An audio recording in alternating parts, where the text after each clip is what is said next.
That's what happens if we just reopen. So we have to be smart. People are also talking about a second wave, potential of a second wave. People are talking about potential for the virus to come back in the fall, which means the game isn't over, which means the game could be just at halftime. So let's make sure we're learning the lessons of what has happened thus far. And let's make sure we're being truthful with ourselves. Not that we're deceiving anyone else, but let's make sure we're not deceiving ourselves. What has happened? What should we learn from as far as what has happened thus far, so we make sure we don't make the same mistakes again? And let's do that now.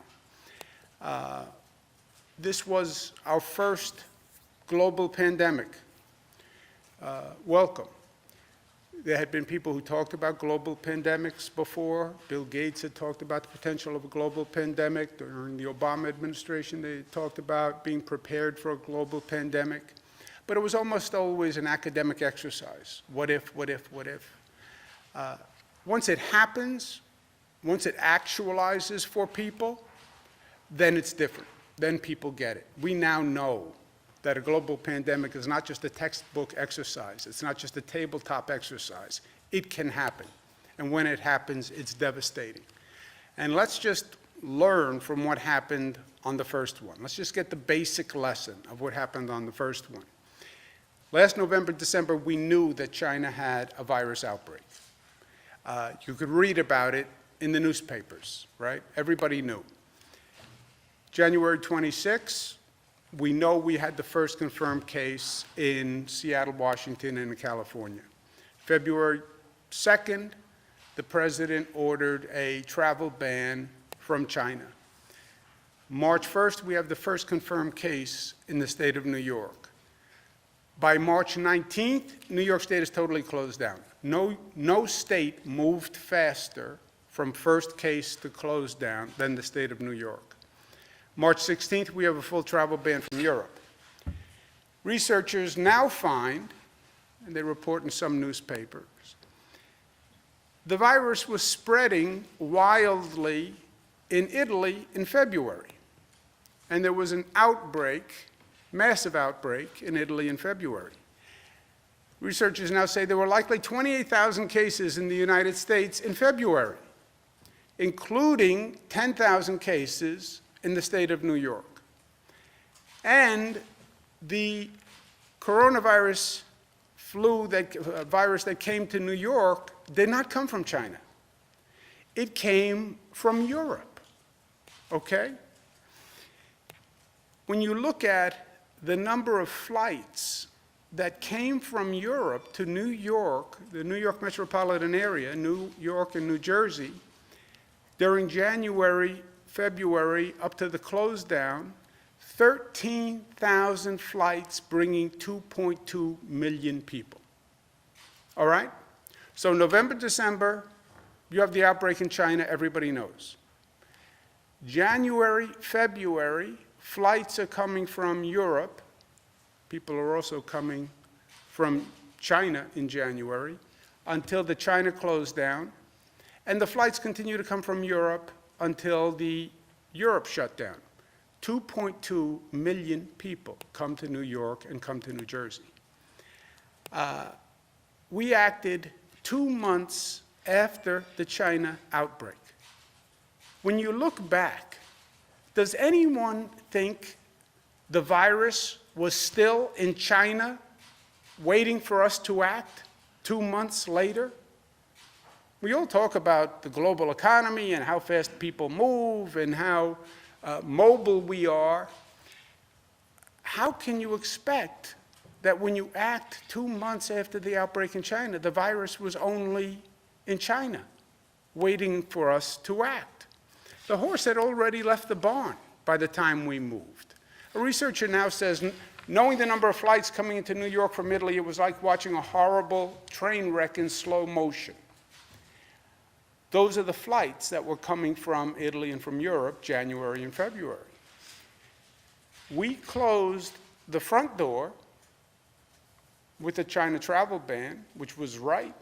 Even in retrospect, it was right. But we left the back door open because the virus had left China by the time we did the China travel ban. That's what the researchers are now saying, with 28,000 cases in the United States, 10,000 in New York. So, what is the lesson?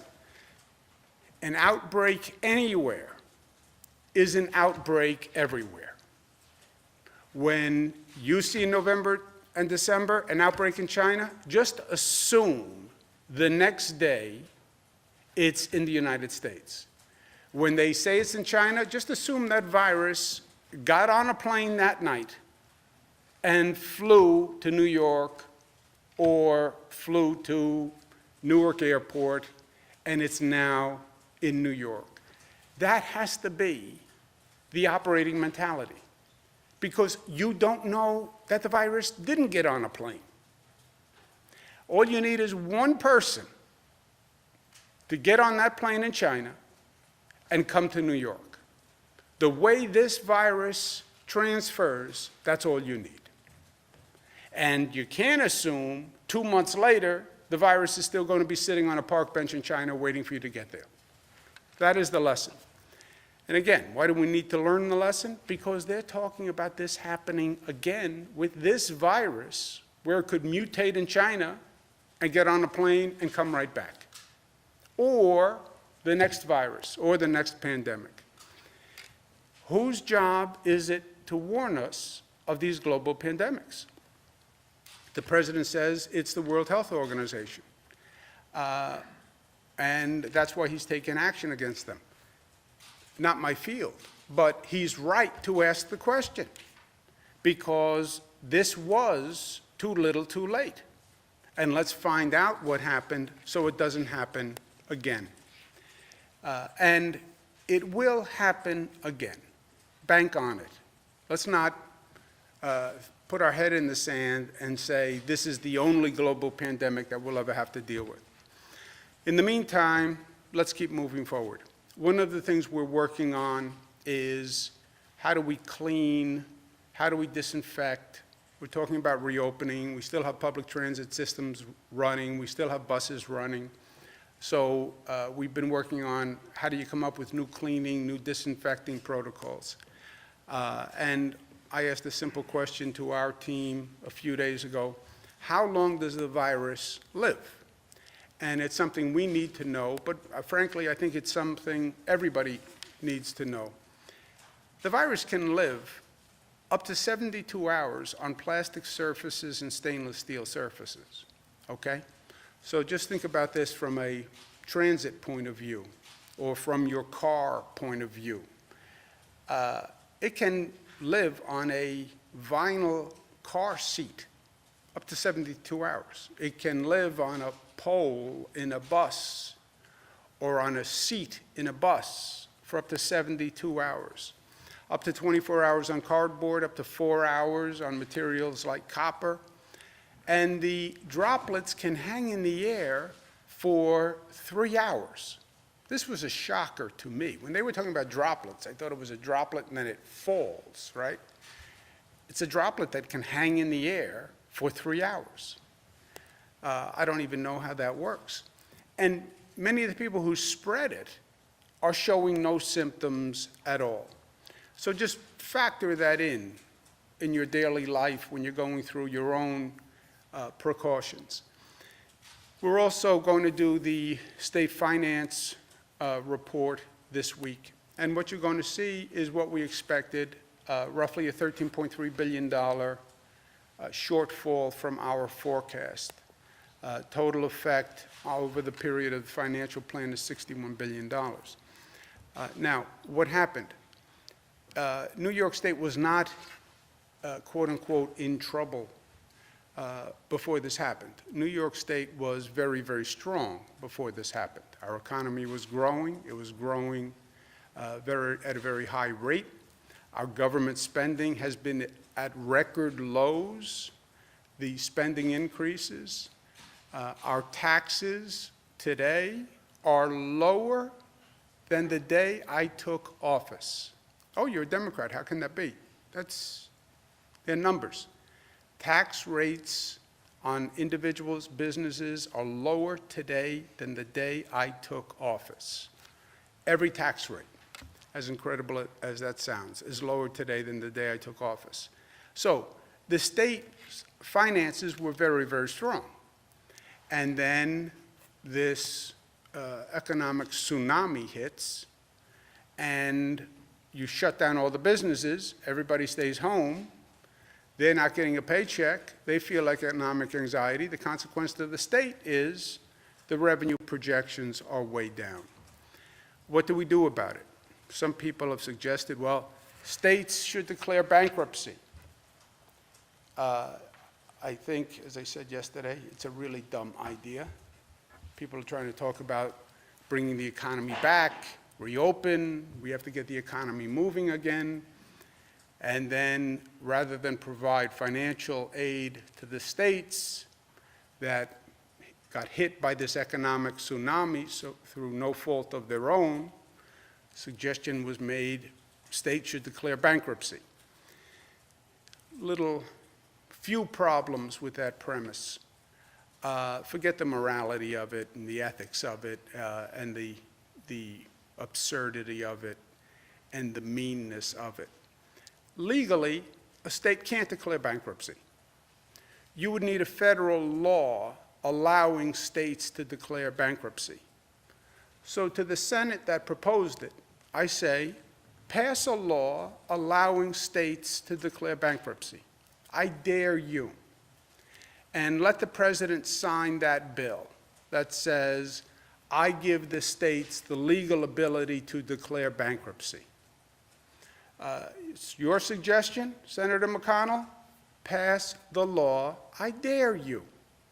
And then go to the president and say, sign this bill allowing states to declare bankruptcy. You want to send a signal to the markets that this nation is in real trouble? You want to send an international message that the economy is in turmoil? Do that. Allow states to declare bankruptcy legally because you passed the bill. It'll be the first time in our nation's history that that happened. I dare you to do that. And then we'll see how many states actually take you up on it. I know I wouldn't. But if you believe what you said, and you have the courage of conviction, because you're a man of your word, pass that bill if you weren't just playing politics. We'll see how long it takes him to do it. Also moving on, voting, we still have elections in the midst of all this chaos. We've seen elections held where we had people on lines for a long period of time. It makes no sense to me to tell people you have to put your life at risk, violate social distancing to come out to vote. So we passed an executive order that said you can vote by absentee. Today I'm asking the Board of Elections to send every New York voter what's called automatically receives a postage paid application for a ballot. If you want to vote, we should send you a ballot so you can vote, so you don't have to come out and get online. And then looking ahead, more testing, and we are making great progress on that. New York State is doing more tests than any state in the country right now. New York State is doing more tests than any country per capita on the globe right now. That is what will educate our moving forward. Watch the spread of the virus. It's getting warmer. More people are going to be coming out of their homes. That's going to happen naturally. Watch that spread. Testing gives you those numbers on an ongoing basis. Maintain social distancing. Also, plan on a reopening, and not just reopening what was. We went through this horrific experience. It should be a period of growth. It should be a period of reflection. If we're smart and we use it that way, there are lessons to learn here. If we're smart and we have the courage to look in the mirror. We went through 9/11. We were the smarter for it. We went through World War II. We were the better for it. We went through Superstorm Sandy. We learned, we grew, we were the better for it. We should do the same thing here. People have totally changed their lifestyle. What did we learn? How do we have a better healthcare system that can actually handle public health emergencies? How do we have a better transportation system? How do we have a smarter telemedicine system? How do we use technology in education better? Why do some children have to go to a parking lot to get Wi-Fi to do their homework? How do we learn from this, and how do we grow? And let New York lead the way, because we are New York tough. But New York tough, when they say we're tough, yeah, we're tough. But we think tough incorporates being smart and being disciplined and being unified and being loving. Last point I want to make is, and this is just personal, it's not factual. My grandmother on my father's side, Mary, was a beautiful woman, but tough. She was a tough lady. She was New York tough. Gone through the Depression, early immigrant, worked hard all her life, and she was a little rough-hewn. She was rough-hewn. And I would say to her, you know, Grandma, met this girl, met this guy, they're really nice.